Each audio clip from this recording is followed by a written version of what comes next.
you not even recognize? Yeah. You've been believing the lie for so long exactly. that now it's just the truth. That's why I knew that I knew that Satan was in that because he had never even, and he's to this day has never acknowledged that he did that. And so, so we went on this spring break trip, and on the way down, I said to him, okay, here's the thing.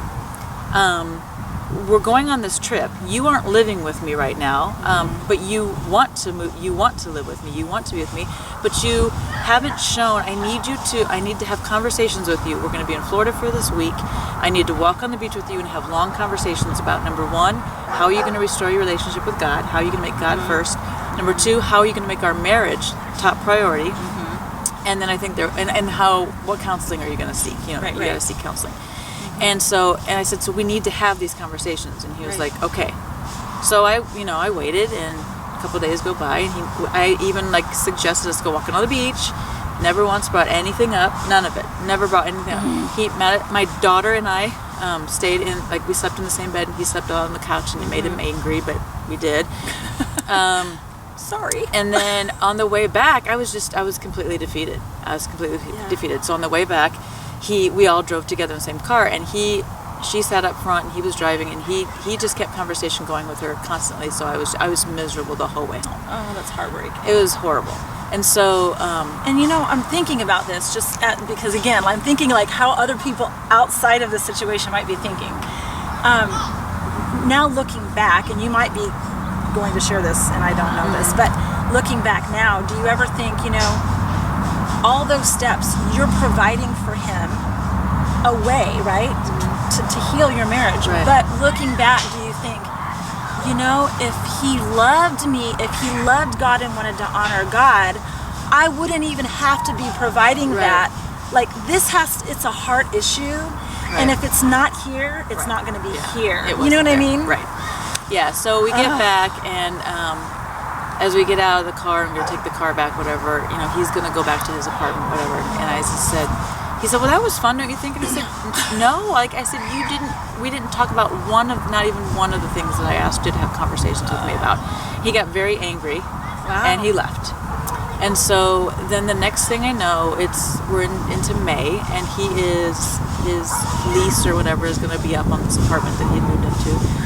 And he, in his business, he just kept getting more, better and better in his business. He's making tons of money. A lot of money. Yeah. And so he said, we went on a date, and he said that his company was going to buy this other company in Fort Wayne, and he was going to go there and run it and be the VP of that company and run it.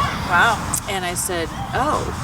And I said, so if you do that, what is your plan for, he said, well, I'll probably stay in Fort Wayne then through the week and then just come home on the weekends. I said, so our marriage is barely surviving at this point. You still haven't showed me how you can make God first and how you can make our marriage first.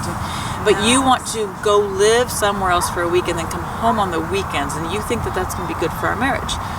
And he was like, I remember it so clearly. We were sitting in our bed because he had come over, and we were in my bedroom. And he was kind of looking down, and I said, wait, you can't make our marriage a priority. And he looked up and he said, no, I can't. And I said, so I've been wasting my time for 2.5 years?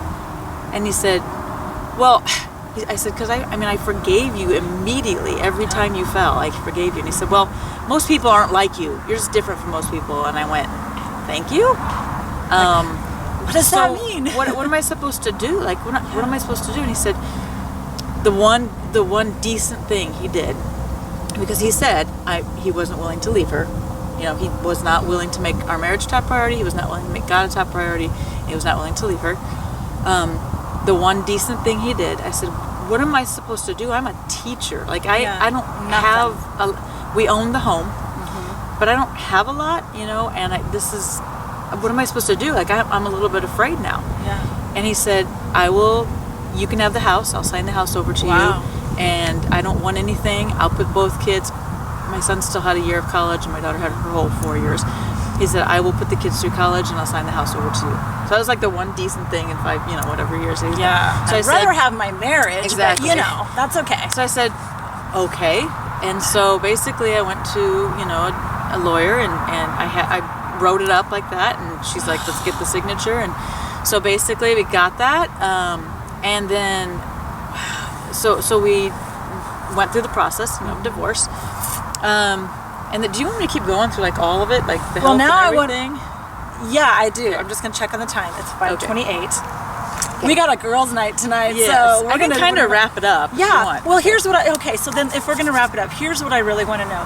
Nutshell, how your health hit. Nutshell, what's come since then, and how God has blessed you because you Absolutely. were faithful Yeah. to love your husband. Yeah.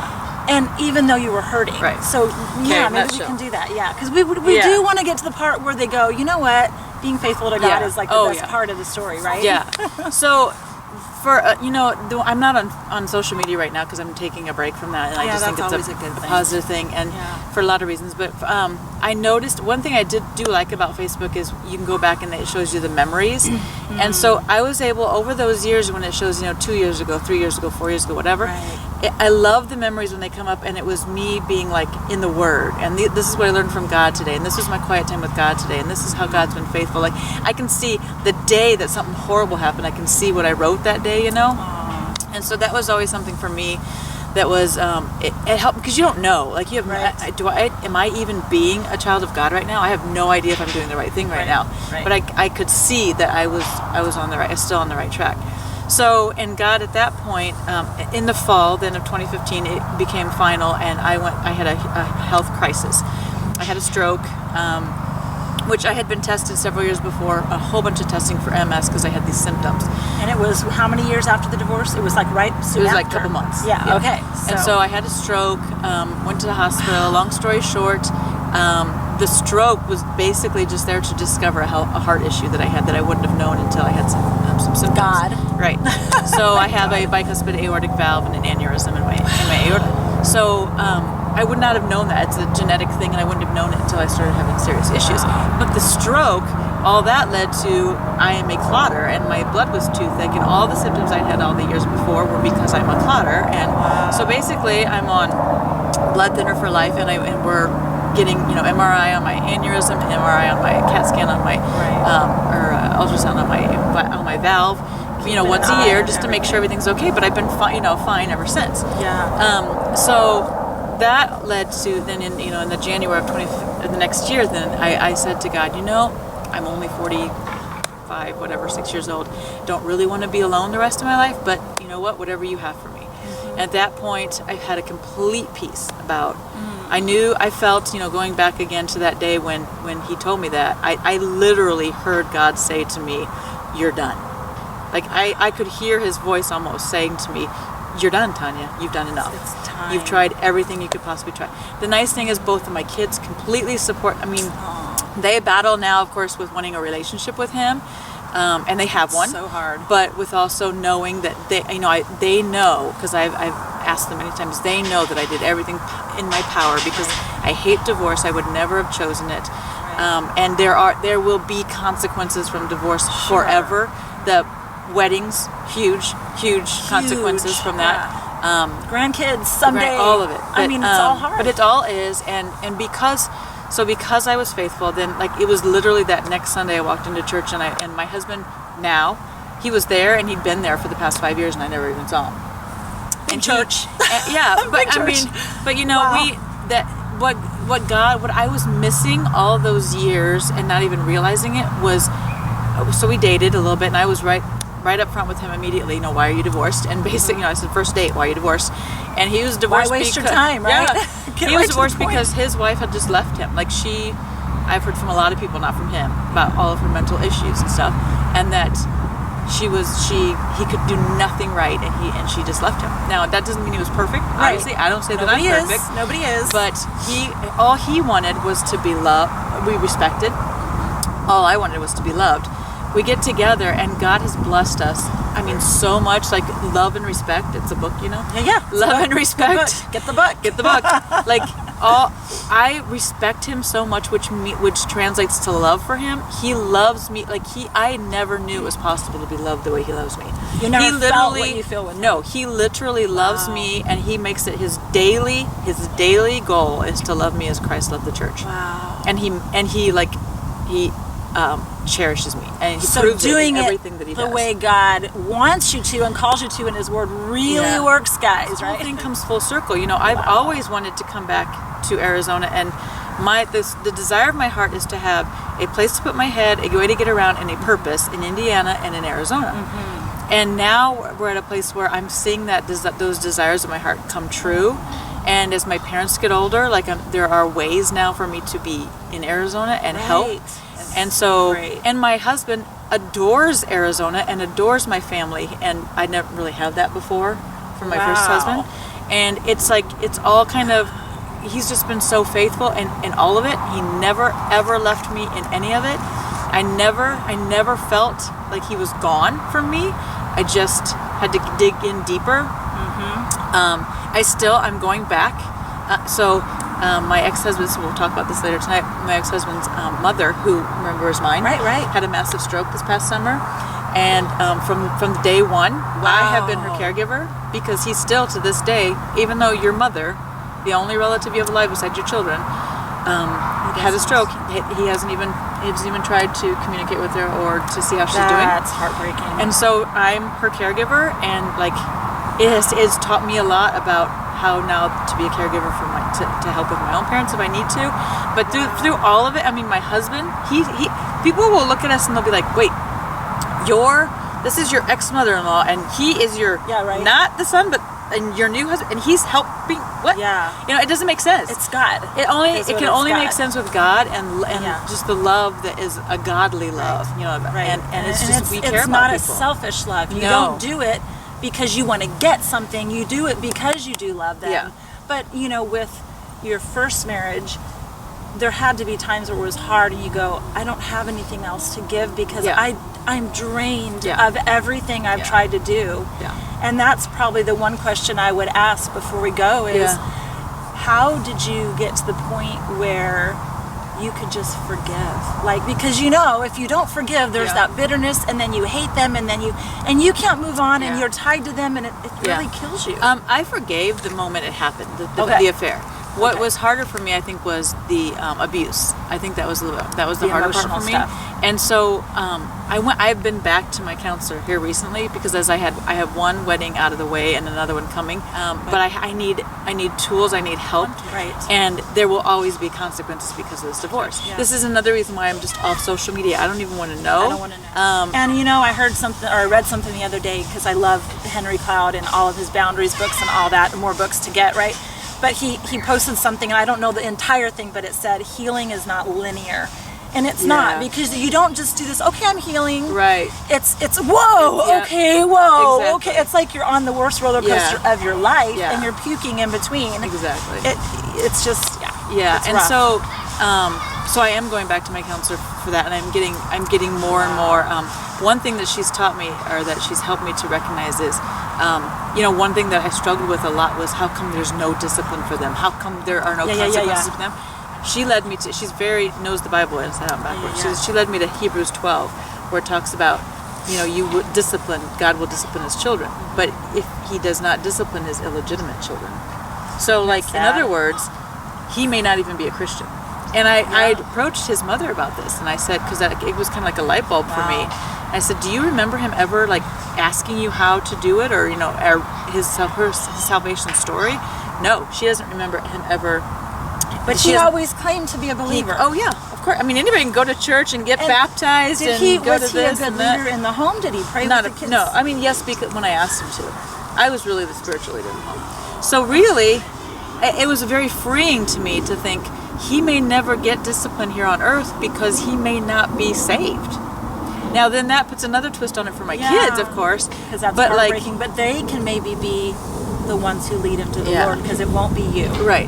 You know, unless I pray about it. Yeah. I want that to happen. Well, and you do. But... You want it for everyone, but that's hard. One more thing I was thinking about. So when you met your now current husband, okay, you met him, And from the time you met him and you kind of connected, how long was it till you guys actually got married? Because you're older now, and you know what you're looking for, exactly. Right? Yeah. So we dated a few months. I mean, it didn't take long because like we were so like-minded. Right. He loved and respected everything about me. I couldn't understand why he would want to come to like this or that, or whatever. That I was not even like leading or something. He would just come, you know. And missions, like we both have a heart for missions and stuff. So same values, same morals, same beliefs. Great He has a great family. Great families. And so we dated for a year and got engaged. That's pretty long, honestly. I mean, you could have probably done it sooner and been fine. So we got married in 2017. So one more thing, and that is like, because we do continue to grow. Like we will never stop growing. We will never stop growing, and I don't want to. Is another book that has led me is, well, first of all, I don't remember the name of that book, so it doesn't matter. But first of all, we'll come up with a later and put it in a link or something so you guys can find it. Chuck Swindol, Embracing the Spirit. You got to get Chuck Swindoll's Embracing the Spirit, because for a long time, you forget that that God's up there. Jesus was here, but He's not in me. He's up there again. Yeah. It's the Spirit that's in you, and it's the Spirit that you have to talk constantly with the Spirit. The Spirit will guide you, and I talk to all three, but like I'm really trying to be in tune with God's Spirit. It's not head knowledge. It's this relationship, and a lot of people don't understand the relationship part. You can say, I'm a Christian. Great. So, and then people, well, just because they don't have fruit, well, here's the thing. Fruit comes from relationship. Exactly. I will have fruit with you in a relationship with you. We will have a good relationship because we have a friendship. Right. But if I never talk to you, there's nothing there. Right. You know? So, relationship is so key. It's key. Huge. So, again, the book is... It's Embracing the Spirit. Embracing the Spirit, and you don't remember the other one. And the other one is, it's a... J.L. Packer. It's a Packer book. Packer book. Okay. And it's Knowing God. Knowing God. Oh, Knowing God. That's amazing. Amazing. It's an amazing book. See, now I got more books. It's amazing. Yeah. Holy smokes. But I'm just here to say you can get through this. Absolutely. You will get through this. It won't be easy and it won't be fast, but you will get through this if you stay completely in tune with God. You may not even realize you're doing it. You may not realize. Just don't give up, because He will never leave you ever. Ever. And forgiveness. You don't harbor forgiveness. Only if you hold back forgiveness, it only hurts you. It doesn't hurt the person. Yeah. And you know what? The beauty of it all is the redemptive spirit, the redemption in all of this is like, whatever you're going through, if you have a heart to follow hard after Christ, there's redemption for you in that. God has your story, and He's writing it right now. And you can count on Him to finish it beautifully if you trust Him. Now, if you're not following Him, even though things might be going great for you, it's not going to turn out so well in the end. I would rather have a hard story and then end up with like your beautiful story, which I love her story. It's beautiful. A great story. It's a great story. So thank you so much. Thank you.